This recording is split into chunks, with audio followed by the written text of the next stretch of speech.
BBC မြန်မာပိုင်းစီစဉ်ရဲ့ထုတ်လွှင့်ချက်တွေကို podcast ကနေရယူနာဆင်တဲ့အတွက်ကျေးဇူးတင်ပါတယ်။နောက်ဆုံးရသတင်းတွေနဲ့စိတ်ဝင်စားဖို့အစီအစဉ်တွေကို bbcburmese.com မှာလည်းဝင်ရောက်ကြည့်ရှုနိုင်ပါတယ်။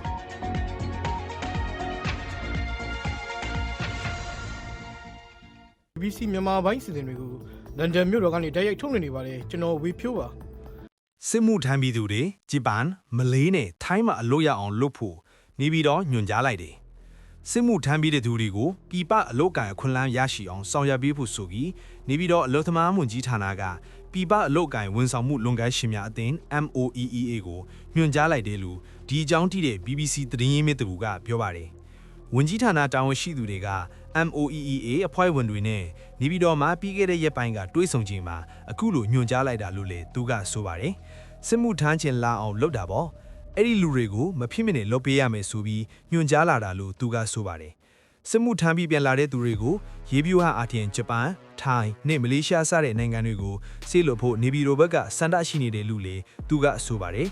လုတ်ခလားစာရီအနေနဲ့ဂျပန်အတွက်တလကိုကန်ဒေါ်လာ2000ရှိရာထိုင်းအတွက်တလကိုထိုင်းဘတ်10,000နဲ့မလေးရှားအတွက်တလကိုကန်ဒေါ်လာ850စတဲ့နှုန်းထားတွေနဲ့ဆေးလွတ်ဖို့ MOEEA နဲ့ဆွေးနွေးခဲ့ကြတယ်လို့သတင်းရင်းမြစ်ကပြောပါတယ်ဒါပေမဲ့ဂျပန်ကိုဆေးလွတ်မယ်ဆိုရင်ဘာသာစကားလိုအပ်ချက်တွေရှိမှဖြစ်လို့စစ်မှုထမ်းပြီးသူတွေကိုဂျပန်ကိုဆေးလွတ်ဖို့ရာဖြစ်နိုင်ခြေနည်းလိမ့်မယ်လို့ပြောပါတယ်ဒါကြောင့်စစ်မှုထမ်းပြီးပြန်လာတဲ့သူတွေအတွက်ပြည်ပအလုပ်ကန်ရရှိရေးဖန်တီးတဲ့အခါမှာအလုပ်ရရှိမှုအပိုင်းမှာစက်ရုံအလုပ်ရုံနေရာတွေအတွက်လုပ်ပါခေါ်ယူမှုဈေးကွက်ပိုရှိတဲ့ထိုင်းနဲ့မလေးရှားတို့ကသာဆေးလွတ်နိုင်ချေမင့်တယ်လို့အလုပ်သမားပို့ဆောင်ရေးအေဂျင်စီဖွင့်လှစ်လုပ်ကိုင်နေသူတဦးကသုံးသပ်ပါတယ်။တစ်ဖက်မှာလည်းနေပြည်တော်ကအသက်ဆွင်လိုက်တဲ့ပြည်သူစစ်မှုထမ်းတင်တန်းကိုအပတ်စဉ်24ထီဖွင့်လှစ်ပြီးဖြစ်ပါတယ်။စစ်ကောင်စီလက်ထက်စတင်အသက်ဆွင်တဲ့စစ်မှုထမ်းဥပဒေအောက်နှစ်တာဝန်ထမ်းပြီးတာနဲ့အလုပ်ကန်ရရှိဖို့ပါဖန်တီးပေးမယ်လို့စစ်ကောင်စီကပြောထားတာဖြစ်ပါတယ်။နေပြည်တော်ကတော့စစ်မှုထမ်းတင်ကြားနှစ်သက်ပြီးသူတွေကို